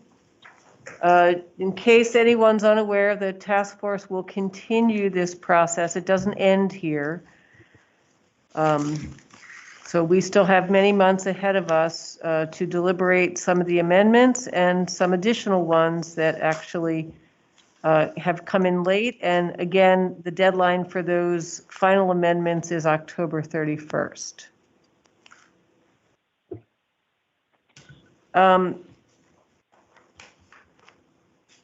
Is there any comment that the task force members, excuse me? I think that's a mistake. I don't know if any task force members want to speak. This evening was really for the public, but if there's any task force members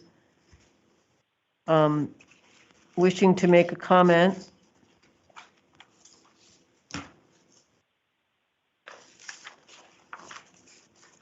Okay. Oh, James. I'm not a farmer, and I don't understand a lot of this, what they talking about. The 600 feet setback, I could agree with that. But what I can't understand, if I was a farmer and been in this county for the time that I was here, over 50, 60 years, and I want to leave, and I had 2 kids, and I wanted to leave those 2 kids a piece of this ground, a piece of this farm, and the other half of this farm. From what I understand is that can't be done. Can it be done? That's what I'm asking. Let me say this for example. We have a member here, like Bill Sutton. He got 2 kids. He got farmland, and he said, "I want to leave my farm to my daughter, half my farm to my daughter, and half my farm to my son." This 10% stop him from doing that, in a sense, right? I'm just asking. I don't Not understand necessarily. this. There's nuances to the rule that staff can explain. I didn't hear you. Not necessarily. There's nuances to the rule that staff can further explain. I don't understand. If you got 100 and some acres of ground, you can't leave both of your kids half of that ground, half of that acres? Can you? If your farm is of a certain size, yes. If your farm is under a certain size and it's zoned agricultural, then no. So it depends on the size of the farm.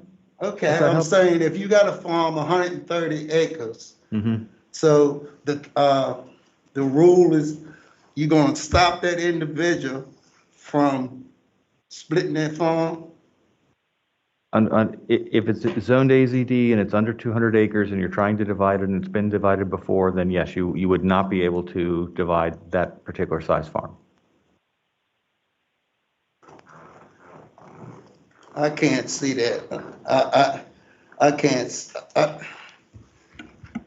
Well, I feel though that rule should be thrown out myself, because I disagree with that rule at all, completely. I don't agree with that. Okay, That's thank you. my feeling. Thank you. Any other, Pat? Okay, I do have a question as to procedure. Mr. Saunders brought up a topic that needs some discussion amongst the group. Are we going to set aside time at a particular meeting where we can go one by one through these recommendations and actually converse on them and discuss them and get I'll use that word, some kind of consensus out of the group. I think that's the, Because Mr. Saunders, yes, you know, if he wants to, then we could sit here and talk all night yes. on this. But I don't think that was, he just voiced his opinion on that. But I just want to know if there is going to come a time in the future when we can sit down and one by one go down each of these recommendations as we have them here in front of us. I think post this process, and Bill, please jump in here if I go off course. The idea was that anything that the task force wants to further discuss, now that we've heard from the public, we will be able to put that on the agenda and have a discussion, an in-depth discussion about that. That wasn't the purpose of tonight, James. That's why I'm not responding to you. We're not having that discussion this evening, but Bill, do you want to add anything or modify that? Well, that's fine. We can wait till later because not only that, I have a couple more subjects that I like to bring up. Okay. So we put it on the agenda. But Pat's just raised a question about the process, so I want to make sure that we're all clear on what the process is moving forward. Okay.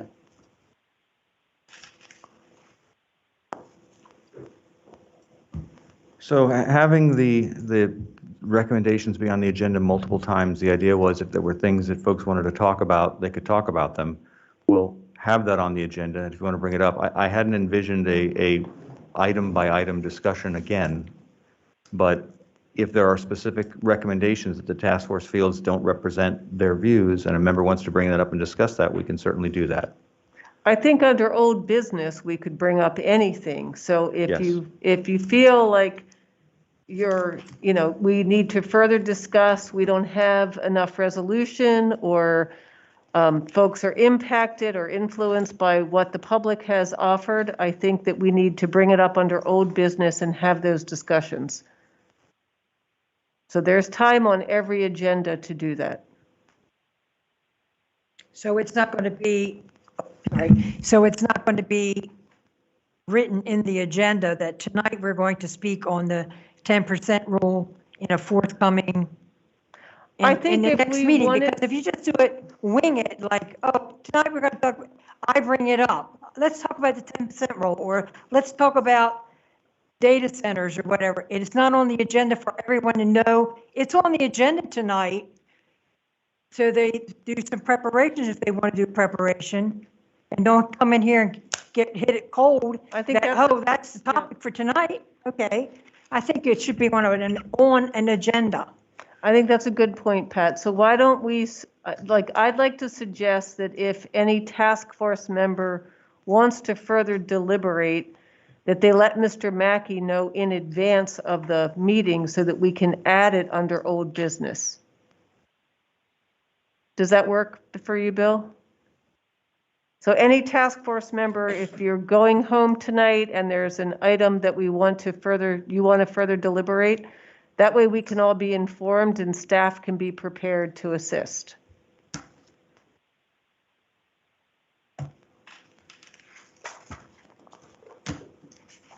I would like to point out that we scheduled time in August to talk about agricultural issues. We talked about every one of these issues in depth. There was an in-depth staff report, a presentation, there was data, there was discussion, there was public comment on every one of these items.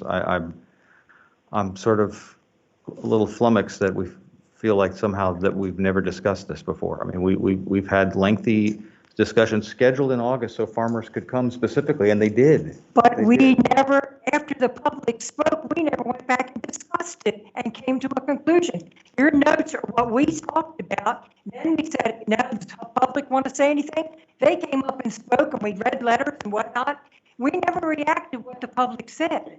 And I feel that we never gave any time that we had public input was never ever incorporated into decision. I'm not just talking about 10%. I'm talking about everything, because that's the way the agenda went. We spoke, we chatted about it. Any public comments, but we never went back around and said, oh, in reaction to what the public said, maybe we should reconsider what we were thinking. So I don't feel that they were given a full evaluation, particularly after public input, and again tonight. Well, Chair is correct. The whole idea of old business and having that item on the agenda meeting after meeting after meeting was that hopefully if staff had not captured what all the members felt was the appropriate way to style that recommendation, that you would have discussions about that so that by tonight, the recommendations that the public were responding to were well vetted. That's why we had multiple times that there was a list of proposed, it was first proposed, initial task force recommendations, then revised proposed, then proposed. So the idea was to have as many chances to edit that as possible. I mean, I hear you loud and clear, Pat, that you feel like that we didn't For do that. example, we're talking about, well, I'll go back to the 10% rule. Carla had brought up some ideas of how we could modify it so that it would be a give and take a little more. You know, right now we're here and here within the task force. I mean, it's pretty darn obvious. And again, with the public. And Carla had represented had given a couple ideas, but they were never reflected in this recommendation, even as an option. And I thought that was left out. So I feel that these so-called recommendations we looked at tonight weren't fully, I don't know what the word is, but they weren't complete as to what was discussed and some of the suggestions that were made and some options that could be addressed. There were others that had other topics that had alternatives or modifications, but they were never put, they're not in here. These recommendations are too vague. Okay. Thank you. Bill? I have to agree with Bill Mackey. Out of all due respect to you, Pat, and anybody else, that whatever, we have sat religiously in here and donated a lot of time. That is true. And every meeting, every single person in here has had the option to speak up and to address things of that nature. And if you didn't speak up prior to now, I can't see where the process is at fault here. The process was explained early and told to us. We've gone through the process. That for us to sit in the same room and go back and hash this out where we each know what our views are is going to be non-productive. I disagree. All we are here to do is to give some sort of recommendation to the county commissioners. If they're making the decisions, not us, not you, not a specific group, not 4 members, 2 members, 1 member. We are here and we've gone through this process. For us to back up now and start this all over again is going to lead to nothing but discourse and problems. And we already have enough of that now. So I think that Bill Mackey just had the perfect explanation for it. He's done his job. He's spent countless hours, as has the staff, and everybody else sitting in this room that's on this task force. So I think that I don't agree with going back and rehashing every little point that we've made. So that's my position on it. Thank you. Al? Well, I think that, tonight, Jim brought up the 10% rule. And I think that after hearing some of the public comment, it was made a little bit more clearer to him. So he was willing to voice his opinion, as opposed to maybe in the prior meetings, he didn't know as much or didn't hear as much. And I think, honestly, I agree with Goop on the 10% rule when it comes to giving it to or family members and so on and so forth. And I would like to see some language in there that says the hardship, for lack of a better phrase, the hardship rule, where you can air it to your kids or whoever you want to air it to. So I just think that it is, and I understand what Billy's saying, but it is an involvement. And I think that we've all been a lost ball with tall weeds. Because we don't know exactly how this is going and what's laid out, or how it's going to be laid out. I personally. Right. Thank you. Thank you. Thank you. Mr. Sutton, do you want to add? You will need the mic. To go back, I think would be the worst thing that could happen. was we would sometimes each other or a person would do some faith on the people that are on it, on the board, and I just think it's wrong to, I agree with you. Real work on some areas, but having said all that, I wouldn't want to ask these people to come back and spend all the time. They have been very faithful. Some of them are not farmers, that just, you know, Kim, that's what Kim, we need. I'm sorry to interrupt. This is Jamie, but I think that is the bad mic. So could we replace that mic? Because I was able to hear Albert and I was able to hear Pat, but I cannot make out, most of us cannot make out what Mr. Sutton is saying. Okay. We well, you're replace that replacing one mic. Thank you. Sure. He's done.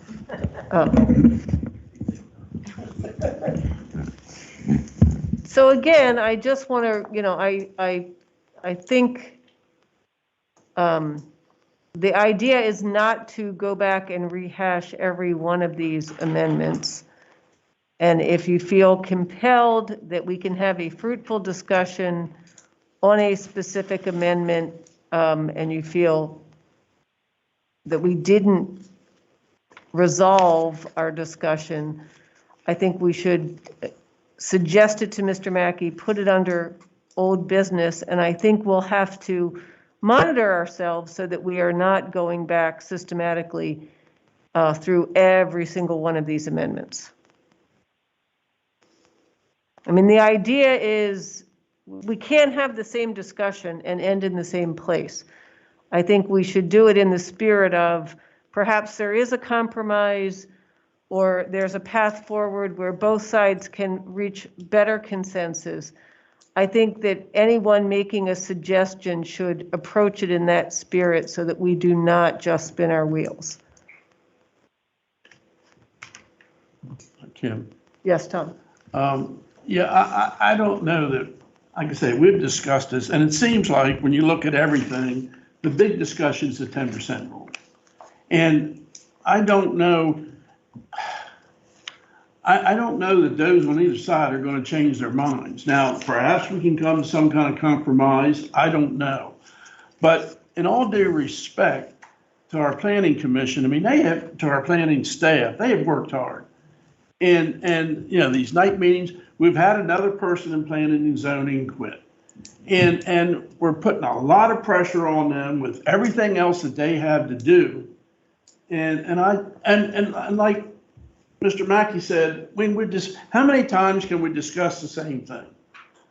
I don't know that we're ever going to come to a 100% consensus on everything. One of the letters that we read kind of made you think that we have to have 100% consensus or we don't change anything. Well, in that case, we just had a presidential election, which there wasn't 100% consensus. So would you just keep what you have? No, that's not the way you work in a democracy. I mean, I don't have a problem. I mean, I think I say the 10% rule is the one that has the big confusion about it. There's a lot of confusion about it. I'm sick of hearing it's a development. It has nothing to do with development. Nothing. It's a foreign thing. If you don't support agriculture, then keep your 10% rule. If you support agriculture, you're going to eliminate it. I mean, that one's a pretty easy thing to look at. But like I say, I think when we get all done, Pat's still going to have her opinion. I'm still going to have my opinion. Janet's still going to have her opinion. Unless we're really willing to try to compromise somewhere, I don't see any need to just rehash the same things over and over and over again. Well, hopefully we will approach it in that spirit that we are willing to compromise, or we wouldn't be talking about it again. Joe. I was just going to say, Tom, you just said if you're for it, you're against agriculture. My point is, you're not willing to compromise, it sounds like, on this issue. No, there's room to compromise. Oh, that's what I meant. That's what Albert and Pat were saying, that maybe there's a way to throw hardship and things. And isn't that what I said? But I said for agriculture, but different types of agriculture. What I heard you say was You're either for or against. So I you have mean, testimony both ways that. Some people that are for agriculture believe the 10% rule is important, and some that say it's not. So you can't make a judgment and say that's the way it is. okay. Am I misunderstanding what you said? Well, you are and you aren't. I mean, therefore, seems like the people that are for it is for the agriculture that they have and that we've always had here in Kent County. And they're not recognizing that things are changing. And if we don't recognize things are changing, someday we're going to wake up and I don't know what we'll have. We'll probably, the next census, lose 2,000 people instead of 1,000. So let me suggest that we not have the discussion now. We've had a very productive. I agree with that. Yeah, I agree with that. We've had a very productive public forum this evening and appreciate all of the input we've received. And I suggest we move forward as stated, that if you want to discuss anything on the agenda, bring it up under old business in advance so that everyone can be prepared and approach it in that spirit that we are trying to reach consensus or find some path forward. We don't just want to sit here and have the back and forth. So the other thing I want to add is that during the break, someone was admonished by their wife for saying they were available. So our vote changed. And we are now half yes, half no. And given that the chair and vice chair will not be present, we've decided with Mr. Mackey that we will not be meeting on the 24th, which is the Wednesday before Thanksgiving. Yeah. We are here November 10th to continue our discussion. So anyone joining us that would like to, anyone in the public, are welcome to come back and join us on November 10th. And with that, I would like to recommend that we adjourn the meeting unless there's any objection. Madam Chair. Cindy. I have some questions that I wanted to put out. So the recommendations that we have, it's not the case that they can't be changed at this point. Correct. They certainly can be changed. And the second question is, all of the requests that have been put before the task force and staff, they are all going to be forwarded to the county commissioners.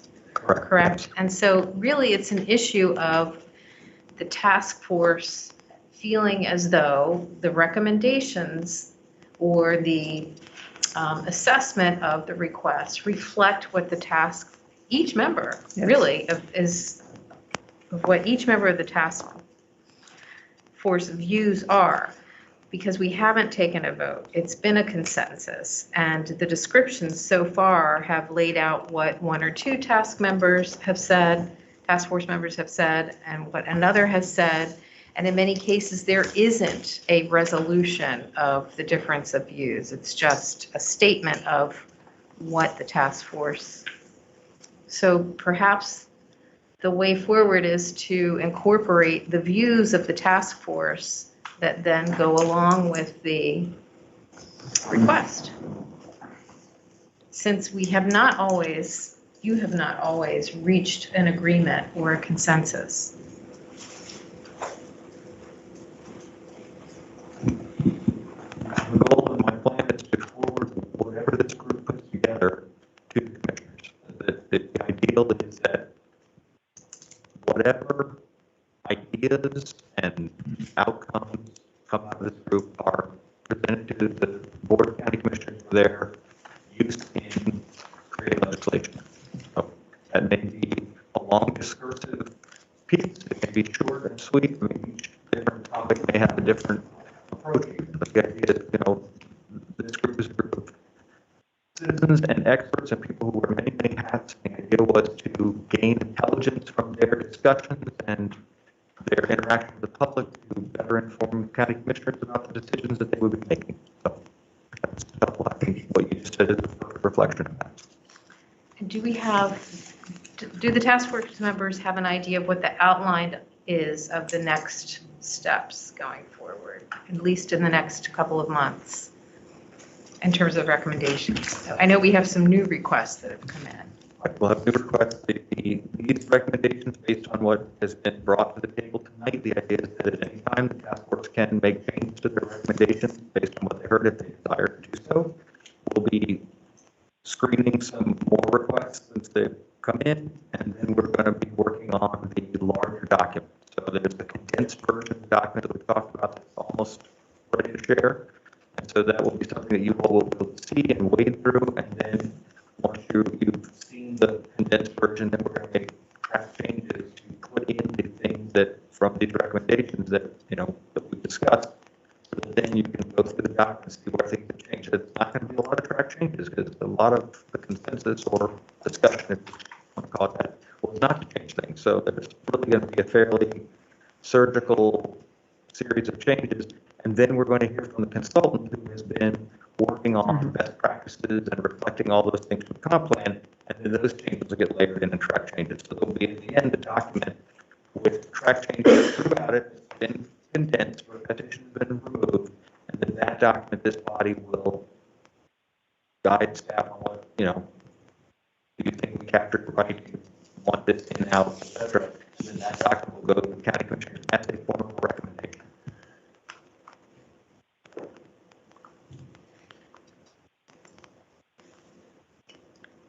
So my point really was in response to Pat's concern that there is an opportunity still to change the recommendation, whether or not a consensus is reflected or not, but to include a viewpoint, even if it ends up that you aren't all in agreement. Thank you. Sure. Thank you, Cindy. And so task force members, just encourage you to please read through the recommendations carefully. So that if you feel that something is not reflected accurately, we can discuss it and move on. And with that, we will adjourn the meeting. Again, thank you all for your participation this evening.